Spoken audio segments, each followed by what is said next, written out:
Sobat Viral Kristen, bahas soal baptisan di kalangan Kristen Protestan tidak ada titik temunya.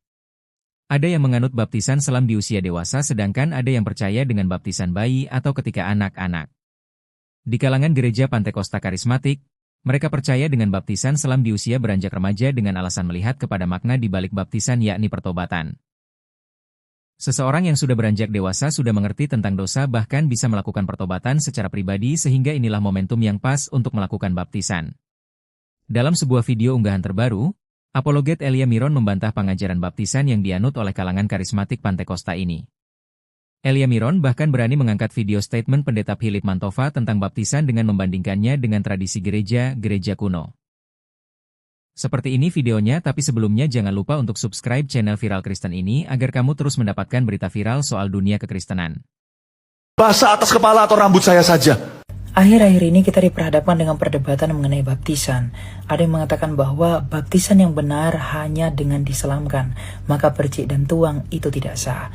Beberapa juga berpendapat bahwa baptisan sejati harus dilakukan ketika kita sudah dewasa atau remaja, maka baptisan anak tidak dapat diterima.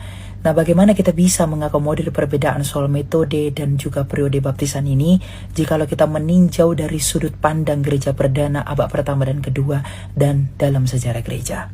Jikalau kita mengacu kepada katekismus gereja perdana yang disebut sebagai kitab Didache yang ditulis pada tahun 90 Masehi di mana Rasul Yohanes masih hidup, di sana para rasul sepakat bahwa baptisan bisa dilakukan dengan 3 cara. Yang pertama itu selam sebagai yang utama, lalu juga bisa dilakukan dengan percik dan juga tuang. Ketiga cara ini tetap dianggap sah dan benar dengan syarat harus dilakukan dalam nama Bapa dan Anak dan Roh Kudus. Titik. Tidak boleh ditambah, tidak boleh dikurang, sesuai dengan instruksi Tuhan Yesus dalam Matius 28. Bagi gereja mula-mula dan bagi gereja perdana, sahnya baptisan itu tidak bergantung kepada jumlah banyak atau sedikitnya air, tetapi lebih kompleks daripada itu. Misalnya keimamatan dan juga formula baptisannya. Jadi, sah atau tidak baptisannya itu tidak tergantung pada metodenya, tetapi kepada formulanya, yaitu harus dalam nama Bapa dan Anak dan Roh Kudus dan harus menggunakan materi air. Jadi, orang yang dibaptis secara percik dan tuang tidak perlu untuk dibaptiskan secara selam, jikalau sudah dibaptiskan dengan materi yang benar dan dengan air. Lalu bagaimana dengan baptisan anak? Bagi gereja mula-mula, baptisan bukan hanya tentang pertobatan, tapi lebih tinggi daripada itu, baptisan adalah tentang kelahiran kembali. Artinya, kita harus dilahirkan kembali dari air dan roh untuk bisa masuk dalam kerajaan surga. Dan anak-anak tetap berhak untuk kerajaan surga, maka dia perlu dilahirkan kembali dari air dan roh, melalui baptisan dan juga misteri sakramen suci.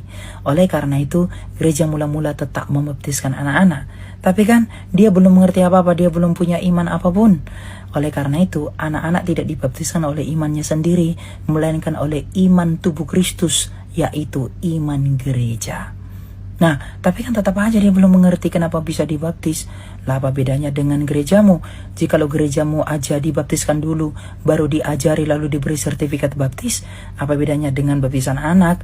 Nanti setelah dia dewasa baru diberi pengajaran untuk bisa menerima Ekaristi. Jadi nggak usah mempertebal perbedaan metode baptisan karena gereja mula-mula mengakomodir semua cara itu. Ikuti gereja masing-masing dan bertumbuhlah di sana karena yang benar adalah yang rendah hati. Tuhan berkati.